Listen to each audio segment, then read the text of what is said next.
Kurung nggih.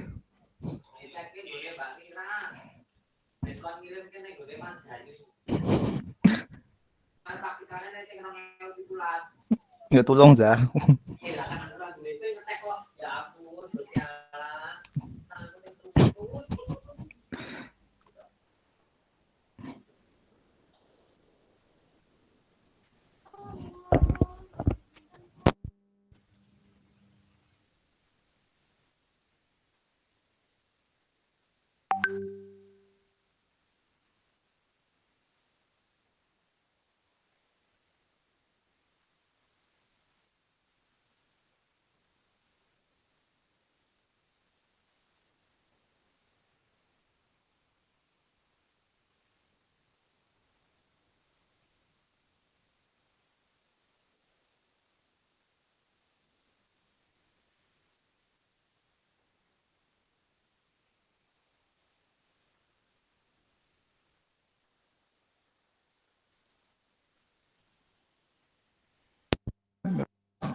Mas, suaraku kedengeran nggak ya?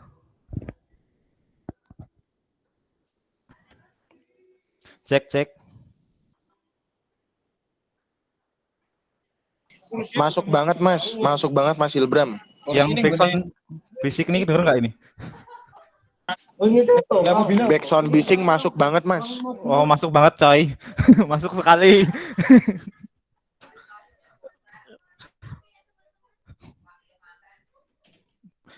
Lemantenan kok sih kayak ya. Oh, oh, karena pindah. Kono wis mlebu ruangane Pak Andri juga aku.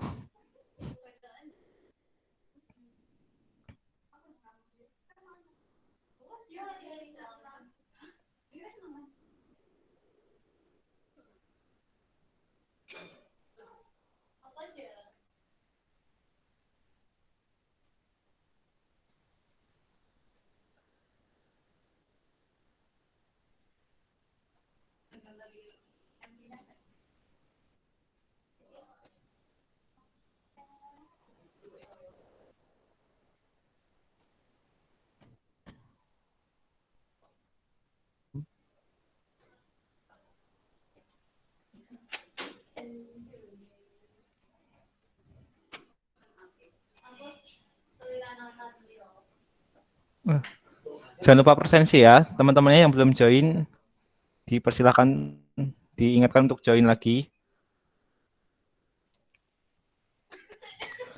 Jam 14.40 kita mulai ya.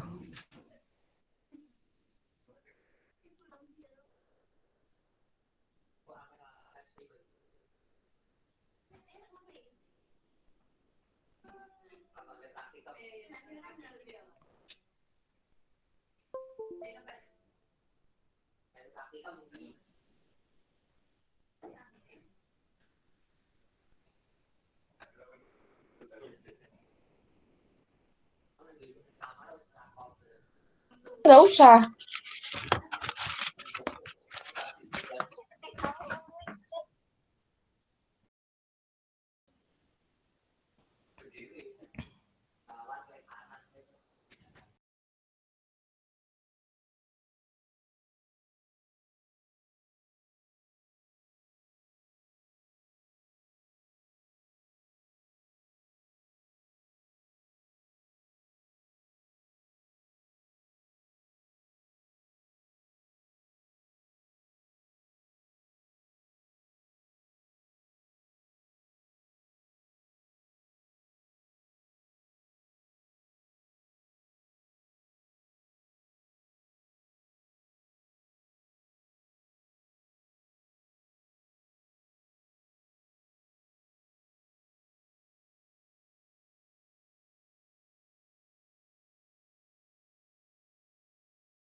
Koneh lek karaokean euy.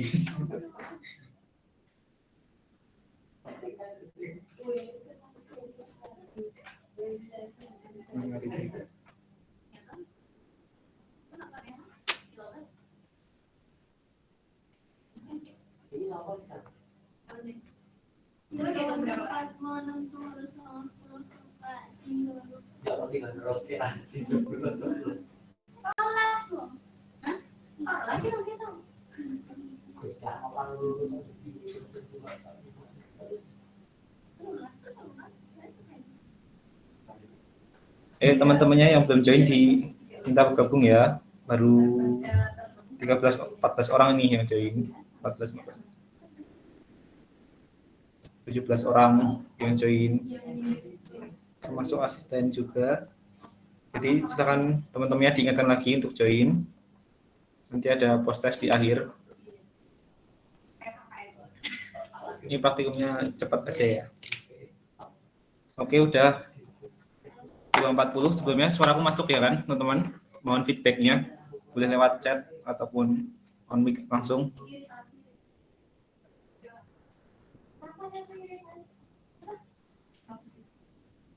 Masuk, Mas. Oke. Sebelumnya aku buka dulu ya. Assalamualaikum warahmatullahi wabarakatuh. Selamat datang di praktikum terakhir untuk praktikum teknik. Waalaikumsalam Mas Ilbram. Oke. Selamat datang sebelumnya di praktikum terakhir untuk praktikum teknik proses biomaterial. Acara terakhir yaitu proses pembuatan sabun cair menggunakan minyak jelantah. Gitu. Jadi pada praktikum kali ini kita akan mencoba membuat sabun, yaitu sabun cair dari bahan minyak jelantah. Emang bisa gitu dari minyak jelantah ya terus jadi sabun, kan dari sifatnya pun udah kontras ya. Biasanya kan sabun itu digunakan untuk menghilangkan minyak, kok ini bahan dasar dari sabun itu sendiri malah minyak sih. Jadi gimana sih kok bisa, jadi kenapa sih dari minyak jelantah ini bisa jadi sabun? Itu tuh akan melewati beberapa proses, yaitu yang pertama dari minyak jelantah ini nanti akan kita murnikan terlebih dahulu, yang nanti dijelasin di belakang. Kemudian dari minyak jelantah ini nanti kita akan beri campuran sebagai basa kuat untuk melakukan larutkan. Jadi kan syarat pembentukan sabun itu asalkan bahan apapun yang dia mempunyai asam lemak di dalamnya. Gitu. Jadi kan di dalam minyak ini kan dia mengandung asam lemak, dan asam lemak ini ketika kita beri basa kuat, contohnya adalah KUH. Dalam praktikum ini kita pakai KUH. Dan sebenarnya ada alternatif basa lain yaitu NaOH juga. Tapi kenapa kita pakai KUH dalam praktikum ini?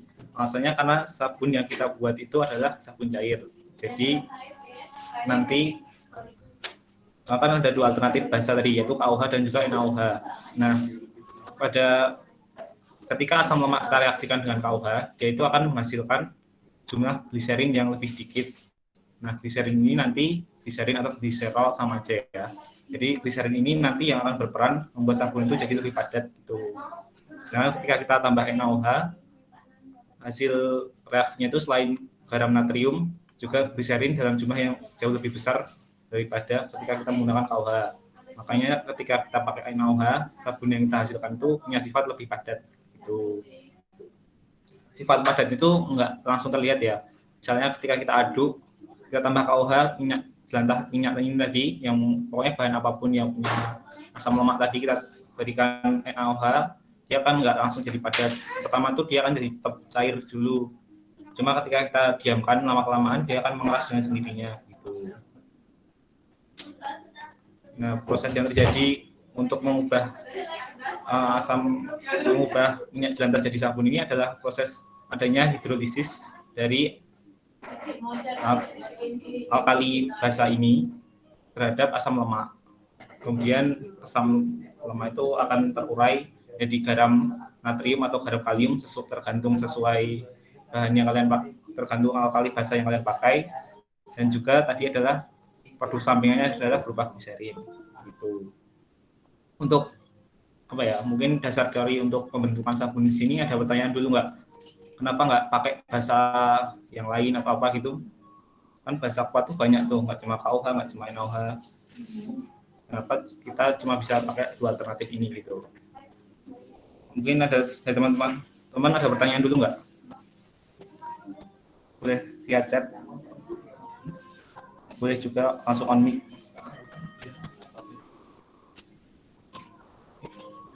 Yang baru gabung jangan lupa untuk presensi dulu, dan kita baru aja mulai. Dari teman-teman ada pertanyaan dulu nggak untuk proses pembuatan sabun ini? Untuk dasar teorinya. Belum ada ya? Kalau belum ada, aku lanjutin. Nah, jadi dalam praktikum kali ini kita akan melewati beberapa step sebelum akhirnya kita akan membuat sabun. Ya, step nomor 1, 2, dan 3 ini adalah proses pemurnian sabun. Kemudian di step 4 ini adalah proses pembuatan sabun itu sendiri. Nah, kenapa sih kita perlu memurnikan dulu? Nah, kan bahan dasar yang kita gunakan di sini adalah minyak jelantah ya. Minyak jelantah itu artinya dia minyak yang dia sudah pernah terpakai, yang sudah mengalami perlakuan thermal, jadi banyak komponen-komponen rusak di dalamnya gitu. Nah, komponen-komponen rusak itu yang harus kita singkirkan. Nah, kan yang dari hasil 1, 2, 3 proses ini nanti yang kita ambil di sini adalah asam lemaknya aja yang akan kita jadikan sebagai sabun. Nah, yang proses pertama di sini adalah dispitching. Dia fungsinya untuk menghilangkan pengotor pada minyak jelantah. Kan ketika minyak sudah terkena perlakuan panas, asam lemak di dalamnya itu sudah mengalami kerusakan. Misal tuh ini minyak jelantah untuk habis goreng ikan. Nah, ikan itu kan basah. Ketika asam lemak terkena air, dia itu akan mengalami hidrolisis. Nah, otomatis komponen asam lemaknya itu udah rusak menjadi asam aminobibas ataupun komponen yang lainnya. Kemudian proses selanjutnya adalah proses netralisasi. Nah, proses netralisasi ini fungsinya untuk mengembalikan pH-nya untuk kembali kepada kondisi normal. pH minyak itu hampir sama, dia itu sifatnya netral, jadi hampir sama seperti air dan Aquades. Dia itu pH-nya sekitar 7, nggak tepat 7 juga deh, tergantung CPO-nya sih sebenarnya. Nah, ketika dia digunakan untuk menggoreng, otomatis kerusakan namanya juga artinya asam amino bebas, ada asam lemak bebas juga yang sebagai pengotornya tadi. Itu akan menurunkan pH dari si minyak tadi. Jadi pH dari minyak jelantah ini harusnya itu lebih rendah daripada pH dari minyak yang masih murni, yang masih bersih itu. Kemudian terakhir adalah proses benching atau pemucatan. Proses ini tujuannya untuk menghilangkan racun-racun atau kontaminan yang terlarut ketika minyak tadi digunakan untuk menggoreng. Misalnya kita menggoreng bahan yang nggak tahunya nih, misalnya ada senyawa berbahaya apa gitu. Kemudian nanti di proses benching ini senyawa berbahaya itu akan dihilangkan menggunakan absorben yang kita pakai di sini adalah arang aktif gitu. Nah, untuk proses dispitching ini sendiri nanti dilakukan dengan mencampurkan minyak dengan air dengan perbandingan 1:1. Nah, campuran tadi kita panaskan sampai keduanya itu mendidih. Jadi sekitar suhu di atas 100 berarti, sekitar 120 sampai 150-an. Nah, tapi karena di lab itu ada keterbatasan alat, jadi kita nggak mangkasin sampai segitu. Tapi itu udah cukup sih untuk melarutkan banyak pengotornya, walaupun nggak bisa bersih juga. Proses dispitching ini sebenarnya yang paling susah, karena sebenarnya harus dilakukan dalam skala industri, susah ketika dilakukan di skala lab itu. Kemudian proses netralisasi kita lakukan dengan menambahkan KOH. Kenapa KOH? Ya karena sekalian buat bahan praktikum aja. Jadinya, tapi KOH-nya dengan konsentrasi yang lebih rendah. Kemudian benching di sini kita gunakan sebagai arang aktif untuk menyerap racun-racun yang ada dalam minyak. Nah, kemudian setelah dilakukan proses pemurnian ini tadi, bahan tadi sudah siap kita jadikan sabun dengan memberikan alkali basa atau basa kuat, yaitu kita pakai di sini adalah KOH gitu. Nah, kemudian untuk desain eksperimen di sini, karena ini hanya praktikum, kita independen variabel di sini kita gunakan hanya terbatas pada volume KOH yang kita tambahkan, yaitu semisal 20, 25, 30, 35, dan 40. Sebenarnya yang mempengaruhi proses penyabunan ini sendiri ada banyak faktor, diantaranya adalah konsentrasi dari alkali basa yang kita pakai, kemudian juga ada waktu pengadukan.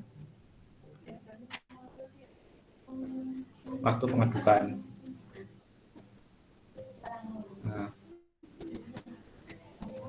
selain itu ada 3 faktor nih, yang tadi konsentrasi, waktu pengadukan, dan juga volume alkali yang kita pakai.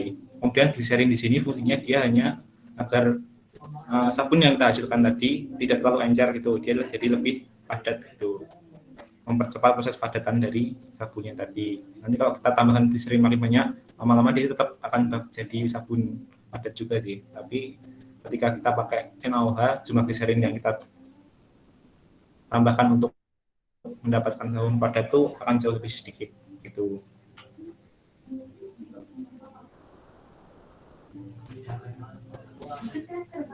Oke, Rafli, izin bateraiku habis. Oke, nggak apa-apa. Nanti kalau ada pertanyaan bisa tanyakan kepada teman-teman ya.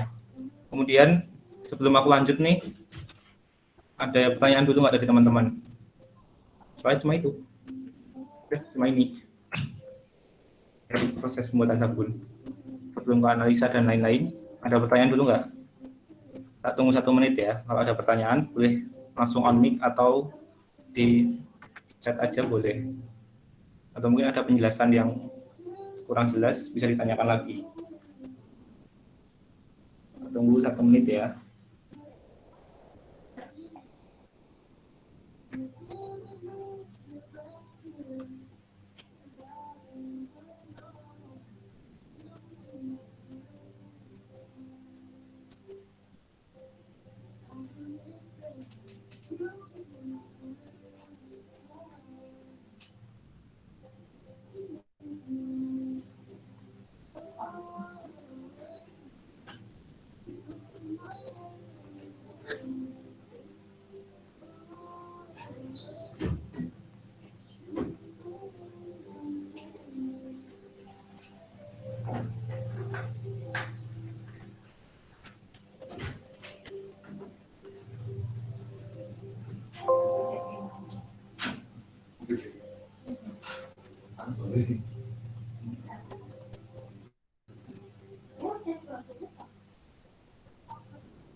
Kalau dari teman-teman belum ada pertanyaan,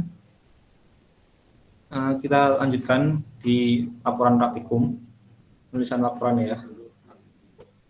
Nah, ini dari aku udah tak buatin template laporan, jadi teman-teman nanti tinggal isi itu bagian-bagian yang aku kasih tanda merah aja. Nah, kemudian untuk analisanya kita simpel di sini. Ada yang pertama ada analisa densitas. Nanti ini simpel, kalian tinggal masak dari sabunnya, kalian bagi dengan volume sabun, nanti akan disediakan data untuk itu. Kemudian pH, tinggal membaca aja dari data. Kemudian ini yang agak baru mungkin stabilitas busa. Nah, di sini udah ada rumusnya. Nanti busa, jadi proses pengujiannya itu dilakukan dengan mengambil sampel dari sabunnya, kemudian kita larutkan dalam air, kemudian kita gojlok di situ sampai dia membentuk busa. Nah, kemudian busa itu kita ukur nih, setelah kita gojlok kita ukur ketinggian dari busanya. Kemudian kita diamkan selama sekitar 30 detik sampai busanya tadi turun. Nah, kemudian kita ukur tinggi akhir dari busanya.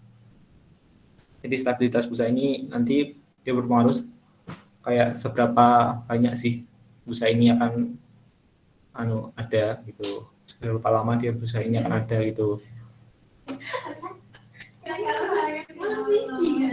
Kemudian untuk tinjauan pustaka nanti bisa dibaca sendiri teman-teman, apa aja yang harus kalian masukkan di sini. Ini nggak wajib sih, jadi kayak semacam bisa kalian, ini salah satu bisa kalian tambahin lagi, tapi setidaknya itu ada inilah nanti Kalau kalian mau nambahin tinjauan pustaka yang lain, kurang lengkap nih, cuma segini, sangat boleh gitu. Kemudian untuk cara kerja di sini, nanti sesuai dari video praktikum aja, kalian ubah jadi kalimat pasif. Kemudian tuliskan juga kayak batasan pelakuan yang dilakukan. Kayak misalnya variabel tetap yang ditetapkan itu apa, kemudian variabel independennya itu apa aja. Kemudian ke hasil dan pembahasan. Nah, kita buat subbab di sini. Jadi untuk setiap pengujian kita buat subbab.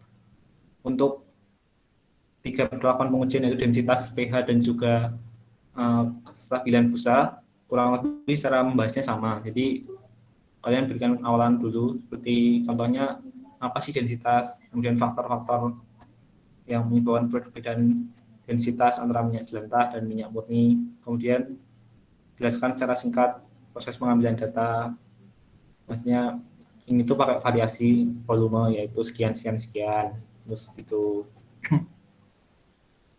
Terus jangan lupa untuk ngasih mention lampiran dan juga mention tabel di situ yang merujuk pada hasil kalian. Nah, nanti hasilnya kalian buat tabel kayak gini aja. Jadi cuma tabel, kemudian perlakuannya, kemudian misalnya di sini densitas, kalian kasih densitasnya berapa, plus minus standar deviasi. Kemudian sama di sini adalah uji statistiknya, dan analitiknya, kalian masukin di situ. Kemudian cara membahas tabel ini, kita bandingin nih, misalkan densitas dari minyak jelantah dan minyak sabun KUH 20 mili ini kok sama aja gitu loh. Jadi berdasarkan uji dan jadi tidak menunjukkan hasil, tidak beda nyata antara minyak jelantah, densitas minyak jelantah dan juga sabun hasil praktikum dengan penambahan KUH 36% sebanyak 20 mili gitu. Terus lagi udah, terus kalian sebutkan nih, misalnya ada data yang agak miss nih, terus kalian sebutkan alasannya itu kenapa kok harusnya kan densitas sabun tuh misalkan harusnya lebih tinggi daripada minyak jelantah, kok dia lebih rendah densitas minyak jelantah sih, alasannya kira-kira kenapa gitu. Dan untuk itu juga berlaku untuk parameter pH dan juga stabilitas besar sabun cair. Cara membahasnya kurang lebihnya sama gitu. Kemudian poin pembahasan yang keempat adalah bandingkan dengan SNI nomor sekian. Nanti tak kasih SNI-nya di elok deh. Nah, dalam SNI kan dalam SNI itu dari parameter yang kita ukur tuh hanya satu yang bisa dibandingin, yaitu pH aja. Jadi kalau dikatakan sesuai atau belum dengan SNI, itu untuk parameter pH jadi nanti dikatakan sesuai atau tidak sesuai dengan SNI. Kemudian tapi perlu untuk memastikan sabun yang dihasilkan sesuai SNI, maka perlu dilakukan pengujian lanjutan untuk parameter apa yang enggak, kan di situ ada banyak parameter untuk sabun cair tuh. Nanti kalian sebutin misalnya parameter alkali bebas atau kadar air atau apapun yang di SNI itu kalian sebutin parameter apa aja yang perlu kita uji supaya memastikan sabun yang kita hasilkan itu sesuai dengan SNI atau tidak. Kemudian di akhir kalian beri kesimpulan dari 3 parameter uji tadi, yaitu stabilitas busa, pH dan juga densitas. Formulasi mana sih yang paling baik? Jadi formulasi yang paling baik itu yang pertama, misalnya ini kan sabun, otomatis semakin tinggi stabilitas busanya dia makin bagus. Kemudian pH-nya itu yang nggak terlalu tinggi banget juga, karena nanti kalau tinggi dia masih jadi nanti rusak kulit. Kemudian untuk densitasnya, kalian tuh suka sabun yang bagus kan, yang enteng kan. Nah, cari aja yang densitasnya rendah, kemudian tapi pH-nya nggak terlalu tinggi, kemudian stabilitas busanya tinggi. Kira-kira formulasi mana sih yang menghasilkan bahan seperti itu? Dan ketika ada 2 formulasi atau beberapa formulasi yang mempunyai karakter sama, kalian pilih bahannya tuh yang dia tuh pakai bahan paling sedikit tuh mana tuh. Itu cara bandinginnya. Yang baru join jangan lupa presensi ya. Kemudian kesimpulan nanti menjawab tujuan kayak biasanya. Kemudian sarannya itu berkaitan dengan praktikum. Jadi kalian misalnya nih, kok ini kurang ada parameter yang diuji kurang nih, misalnya kita uji kali bebas atau uji apapun parameter yang ada dalam SNI misalnya kayak gitu, kalian masukin aja di saran di situ. Kemudian daftar pustakanya, aku nggak menuntut format penulisannya, yang bebas aja, yang penting konsisten aja gitu.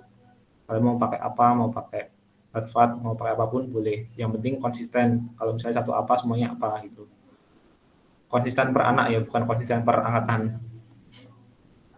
Terus lampiran, di sini ada lumayan lampirannya. Nanti data pengukuran, nanti kalian kopas aja dari Excel.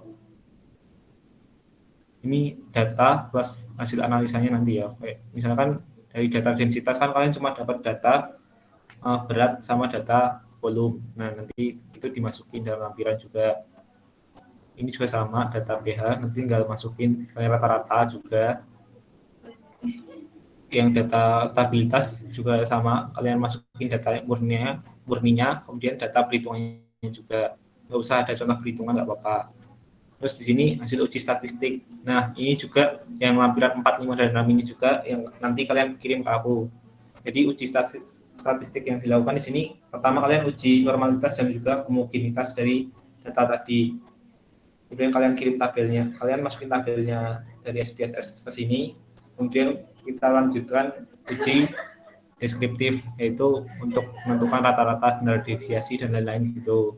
Kemudian lanjutan uji ANOVA satu arah, dan kemudian uji Duncan. Nah, nanti kalian masukin itu untuk masing-masing parameter.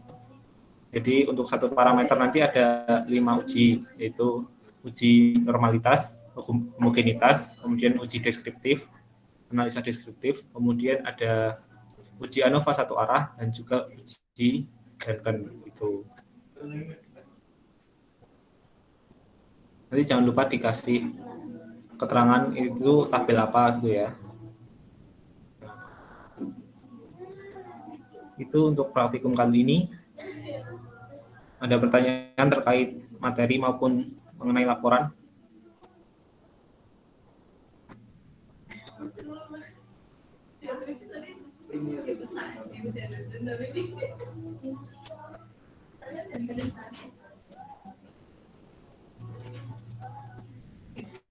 Ada pertanyaan nih.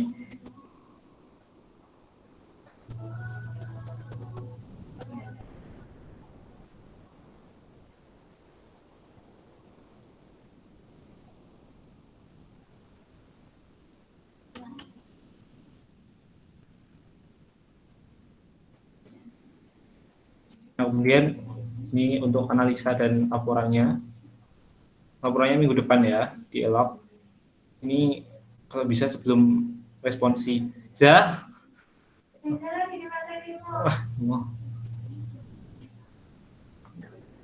Oke, responsi kita bahas nanti aja ya. Kontak-kontakan sama asisten aja. Dan untuk analisa, paling lambat hari Selasa tanggal 27 November. Iya, bukan Selasa deh kayaknya, 27. 27 November.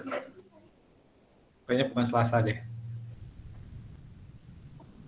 Nanti bisa kirim aja lewat WhatsApp. Nanti kirimnya kalian formatnya Word aja. Jadi nanti data analisa kalian yang lampiran 4, 5, sama 6 tadi kalian kirim ke aku untuk uji homogenitas, normalitas, uji analisa deskriptif, kemudian ANOVA satu arah, dan juga uji Duncan-nya. Bisa bebas ngirimnya lewat WhatsApp atau email aja, karena ini kelompoknya dikit, jadi oke, tak fasilitasi WA aja biar aku lebih fast respon koreksinya. Mungkin dari teman-teman ada pertanyaan dulu. Tanya dong.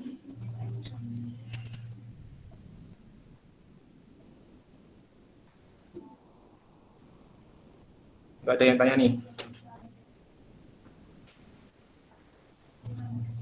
Kita tunggu 1 menit deh kalau ada pertanyaan.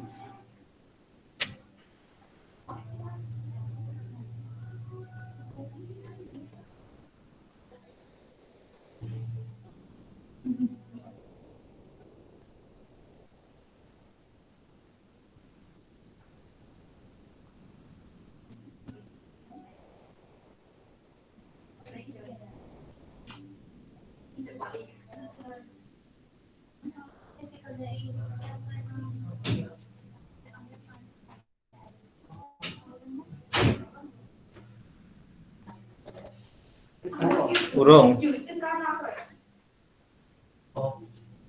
Responsinya piye? Oh, ya udah. Untuk informasi responsi nanti menyusul aja ya. Ya. Sabar. Tapi urung reaksi. Oke, dari teman-teman mungkin ada pertanyaan dulu.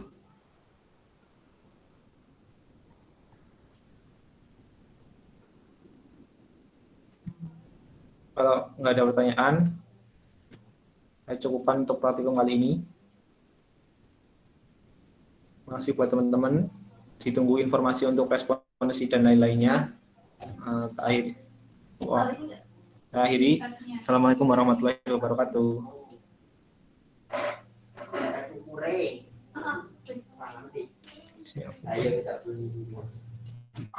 Post testnya bareng laporan, Pak Mas? Enggak. Oh iya, Bu. Post testnya habis ini ada post test nanti. Post testnya dielak ya. Neng elok, Po. Iya, Tekan begitu, Mas? jam 4 kok ini. Aduh, pepetan banget. 4:30 lah, 4:30. Ya, tak perpanjang kok. Yo, suwun ya. Oke. Assalamualaikum. Waalaikumsalam. Oke, suwun Mas Bram. Oke. Makasih ya Mas. Assalamualaikum. Sama-sama. Waalaikumsalam.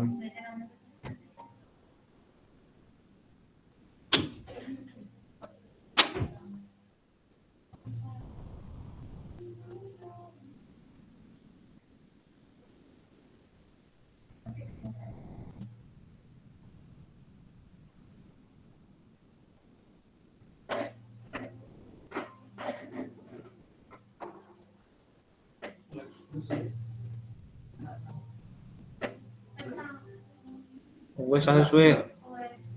Bisa cepet lah aku mau ngasih.